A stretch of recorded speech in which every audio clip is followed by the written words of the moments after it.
মারিয়া নিজের বন্ধু চার্লসকে নিজের হস্টেলের ঘরে নিয়েই এসেছিল যে তখনই হস্টেলের আলো চলে গেল। ও গড, এত ঠান্ডায় লাইট এক্ষুনি যেতে হচ্ছিল আর ভালো হিটারটাও বন্ধ হয়ে গেল। কোনো ব্যাপার না মারিয়া, আমি ক্যান্ডেল জ্বালিয়ে নিচ্ছি। একটু আস্তে বলো চার্লস, আমাদের হস্টেলের ওয়ার্ডেন খুবই স্ট্রিক্ট। যদি উনি ভুল করে তোমার আওয়াজ শুনতে পায় না তাহলে আমাকে এক্ষুনি হস্টেলের থেকে বাইরে বার করে দেবেন। চার্লস হাসতে হাসতে ক্যান্ডেল জ্বালিয়ে দিল। হঠাৎই চার্লস চিৎকার করে উঠল, তুমি পাগল তো হয়ে যাওনি? চিৎকার করে কি পুরো হস্টেলকে জাগিয়ে দেবে নাকি? এটা আবার কি ধরনের মজা হলো? চার্লস কাঁপতে কাঁপতে আঙুল দিয়ে ছাদের দিকে ইশারা করলো। ওটা আবার কি মারিয়া? মারিয়ার নজর যেই রুমের ছাদের দিকে গেল তখন ভয় ওর গলা দিয়ে চিৎকার বেরিয়ে গেল। পরের দিন মারিয়া আর চার্লসের মৃতদেহ হস্টেলের চার্চের সামনে বানানো পুরনো কুয়ার সামনে পাওয়া গেল। এই ঘটনার 6 মাস পর এনা হাতে মার্কশিট নিয়ে নিজের ঘরে ঢুকলো আর নিজের বাবাকে দেখে খুশিতে বলল, ড্যাডি দেখো, আমি পুরো কলেজের মধ্যে টপ করেছি। এ তো খুবই ভালো কথা মা, আমি সবসময় তোমাকে নিয়ে গর্ব করতে পারি। তোমার যতটুকু পড়ার ছিল তুমি পড়ে নিয়েছো, এখন তোমার বয়স বিয়ের হয়ে গেছে। তুমি কি পাগল হলে নাকি? আমার মেয়েটা টপ করেছে বুঝলে, আমি ওকে এর পরেও পড়াশোনা করাতে চাই। তুমি তো আমার মনের কথা বলে দিলে ড্যাডি। আমি কলেজে তোমার অ্যাডমিশনের ব্যাপারে কথা বলেছি, কিন্তু তোমাকে ওখানে হস্টেলে থাকতে হবে। তা তুমি থাকবে তো? হ্যাঁ ড্যাডি, কেন পারবো না। এনা ওই দিনই নিজের বাবার সাথে একটা গার্লস হস্টেলে চলে এলো। হস্টেলের ওয়ার্ডেন মার্থা এনাকে দেখে বলল, বলুন আমি আপনাদের কি সাহায্য করতে পারি? আমার এই কলেজের হস্টেলে নতুন অ্যাডমিশন হয়েছে, আপনি কি আমাকে আমার ঘর বলে দেবেন? হ্যাঁ নিশ্চয়ই। এটা বলেই মার্থা এনার দিকে তাকালো আর কিছুক্ষণের জন্য শান্ত হয়ে গেল। এই যে হলো আপনার রুম, আর এটা হলো আপনার রুমের চাবি। আমার রুমের নাম্বার কি? ওটা চাবির ট্যাবে লেখা আছে, রুম নাম্বার 101। থ্যাঙ্কস। কোনো ব্যাপার না, কোনো রকম সমস্যা হলে আমাকে ডেকে নিও। হ্যাঁ নিশ্চয়ই। এনা নিজের বাবাকে বাই বাই বলে নিজের ঘরের দিকে যাচ্ছিলই তখনই কেউ পিছন থেকে এসে ওর কাঁধে হাত রাখলো। এনা দেখলো তো ওখানে কাউকে দেখতে পেল না। কি হলো মা, তুমি থেমে গেলে কেন? কি জানি ড্যাডি, আমার এরও মনে হলো যেন পেছন থেকে কেউ কাঁধে আমার হাত রাখলো। এটা তোমার মনের ভুল, বুঝেছো? কিছুক্ষণ পর এনার বাবা ওকে হস্টেলের ঘরে ছেড়ে নিজের গ্রামের উদ্দেশ্যে রওনা দিয়ে দিল। এনা নিজের ঘর থেকে বেরিয়েই ছিল তখনই একজন মেয়ে এসে এনার রাস্তা আটকে দিল। কে তুমি? আর তুমি আমার রাস্তা আটকে দিলে কেন?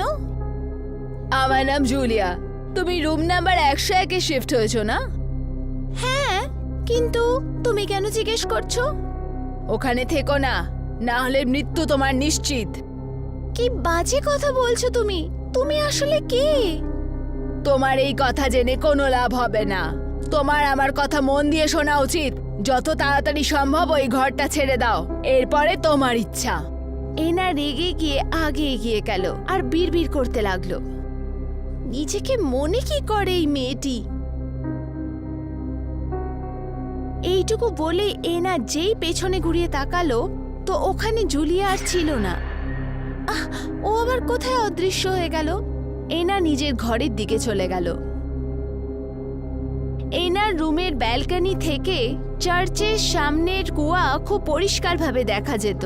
এনা ওখানে দাঁড়িয়েছিল আর তখনই ও কুয়োর সামনে একটা ছায়া দেখতে পেল, কিন্তু পর মুহূর্তেই ওই ছায়া গায়েব হয়ে গেল।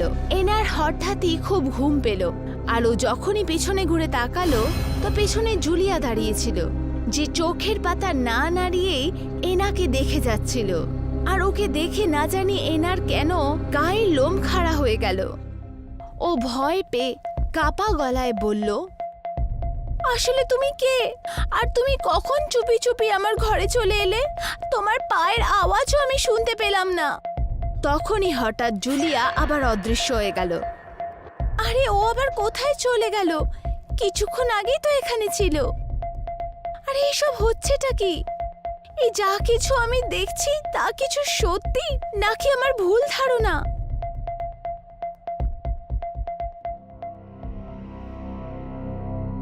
এনা বেডে বসে গেল। হঠাৎই ওর পুরো হাত রক্তে ভরে গেল। ও মাই গড, এসব কি হচ্ছে? আমার হাত হঠাৎ রক্তে কি করে ভরে গেল? এটা আমার ভুল ধারণা তো নয়। হঠাৎই ছাদ থেকে রক্তের বিন্দু এনার হাতে পড়তে থাকলো। এনা যেই ছাদের দিকে তাকালো ও বিস্মিত হয়ে গেল। এনা চিৎকার করতে করতে বলল, ও মাই গড, এসব কি হচ্ছে? এসব হতে পারে না। এটা কি সত্যি নাকি আমার ভুল ধারণা? ছাদে একজন মেয়ে টিকটিকির মতন দেয়ালের সাথে আটকে থেকে ওকে ঘুরছিল। ওর চেহারার একটা অংশ পুরো কালো ছিল, ওর দুটো চোখ পুরোপুরিভাবে লাল ছিল। হঠাৎই ওই ভয়ানক দেখতে মেয়ে লাফ মেরে নিচে চলে এলো আর এনাকে খেয়ে ফেলবে এরকম ভয়ানক চেহারা দিয়ে দেখতে থাকলো। তুমি যা কিছু দেখছো সেটা তোমার ভুল ধারণা নয়, একদম সত্যি। কে তুমি আর আমার থেকে কি চাও? হঠাৎই ওই মেয়ের জিভ লম্বা হয়ে গেল আর ওই জিভ এনার গলা টিপে ধরলো। এনার এরকম অনুভূতি হলো যেন ওর শরীর থেকে কেউ রক্ত চুষে নিচ্ছে। তখনই এনার কানের মধ্যে মার্থার আওয়াজ কানে এলো। কি হয়েছে তোমার?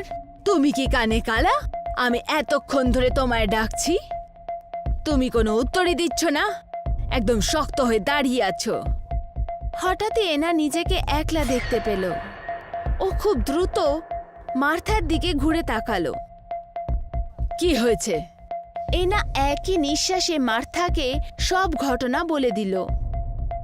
কখনো কখনো আমরা যা দেখতে পাই সেটা সত্যি হয় না, আমাদের চোখের ভুল ধারণাও হয়। মনে রেখো, যদি তুমি এটাকে সত্যি ভাবো তাহলে সেটা সত্যি হবে, যদি মিথ্যে কথা ভাবো তাহলে সেটা মিথ্যে ছাড়া আর কিছুই হবে না। এনা মার্থাকে অবাক চোখে দেখতে থাকলো। আমি আপনার কোনো কথারই কোনো মানে খুঁজে পাচ্ছি না। প্লিজ আপনি আমাকে একটু বলুন এসব হচ্ছেটা কি? মার্থা এনার কথার কোনো উত্তর না দিয়ে সেই ঘর থেকে বাইরে বেরিয়ে গেল। পরের দিন সকালে এনা আবার মার্থার কাছে গিয়ে বলল, আমার পুরো বিশ্বাস আছে যে আপনি আমার থেকে কিছু লুকাচ্ছেন। এরম কোনো ব্যাপার নয় না, প্লিজ আমাকে সাহায্য করুন। আমি আপনাকে যা ঘটনা কালকে বলেছিলাম, আমার মন এগুলো মেনে নেওয়ার জন্য একদম তৈরি নয় যে ওটা আমার ভুল ধারণা। আপনি আমাকে কাল বলেছিলেন চোখে দেখা কোনো জিনিসকে আমি ভুল ধারণা যদি ভাবি সেটা ভুল ধারণাই হবে, আর যেটা কি সত্যি ভাববো সেটা সত্যি হবে। এর আসল রহস্যটা কি? এনার কথা শুনে মার্থা এনাকে খুব মনোযোগ দিয়ে দেখে বলল, কখনো কখনো সত্যি কল্পনা থেকেও বেশি ভয়ঙ্কর হয়। অনেক বছর আগে এই হস্টেলের ঘরে জুলিয়া নামের একজন মেয়ে থাকতো যে চার্চের ভেতরে কালো জাদু করত।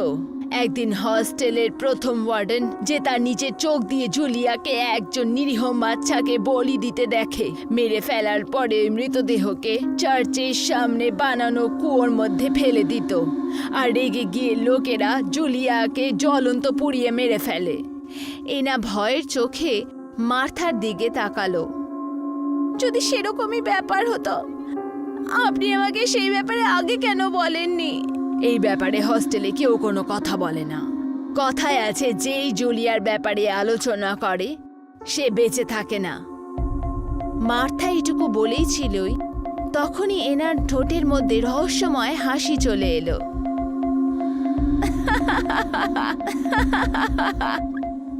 এই হঠাৎ করে তোমার কি হলো? তুমি হাসছো কেন? এনা ভারী গলায় মার্থার দিকে তাকিয়ে বলল, যখন তুমি জানো এই ব্যাপারে কেউ কোনো কথা বললে সে বেঁচে থাকে না, এটা জানা সত্ত্বেও তুমি জুলিয়ার ব্যাপারে হস্টেলে আসা নতুন মেয়ের সাথে আলোচনা শুরু করে দিলে। এনার মুখে এইসব কথা শুনে মার্থার শরীর ভয় থরথর করে কাঁপতে লাগলো। হঠাৎই এনার চেহারা দেখতে দেখতে জুলিয়ায় পরিবর্তিত হয়ে গেল। জুলিয়া নিজের ভয়ঙ্কর চেহারা নিয়ে ওর সামনে দাঁড়িয়েছিল। জুলিয়ার ভয়ঙ্কর চেহারা দেখে মার্থার চোখ ভয়ে ঠিকরে গেল।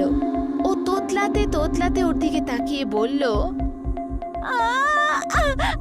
আমাকে ছেড়ে দাও, আমাকে ছেড়ে দাও। অসম্ভব, আমি তোমাকে কোনোভাবেই জীবিত ছাড়তে পারবো না। তোমাকে অন্য ওয়ার্ডেনদের মতো মরতে হবে। তুমি তো এখানে 10 বছরের বেশি ওয়ার্ডেনের জব করছো। তুমি কি জানো না যে এই গার্লস হস্টেলকে গার্লস হস্টেল নয়, বরঞ্চ মৃত্যুর গার্লস হস্টেল বলা হয়। হঠাৎই জুলিয়ার জিভ লম্বা হয়ে গেল আর মার্থার গলাতে আটকে গেল। কিছুক্ষণের মধ্যে মার্থার শরীর প্রাণহীনভাবে মাটিতে পড়ে গেল। হঠাৎই জুলিয়ার চেহারা স্বাভাবিক হয়ে গেল আর ও এনার রূপে পরিবর্তিত হয়ে অজ্ঞান হয়ে গেল। পর মুহূর্তে যেই ওর চোখ খুলল, এনা দেখল ওর সামনে ভয়ঙ্কর জুলি আর মার্থার মৃতদেহ পড়েছিল আর ও চার্চের কুয়োর সামনে দাঁড়িয়েছিল। তোকে বুঝিয়েছিলাম না আমি, কিন্তু তুই আমার কথা শুনলি না। আর লোক আমাকে ডাইনি বলে।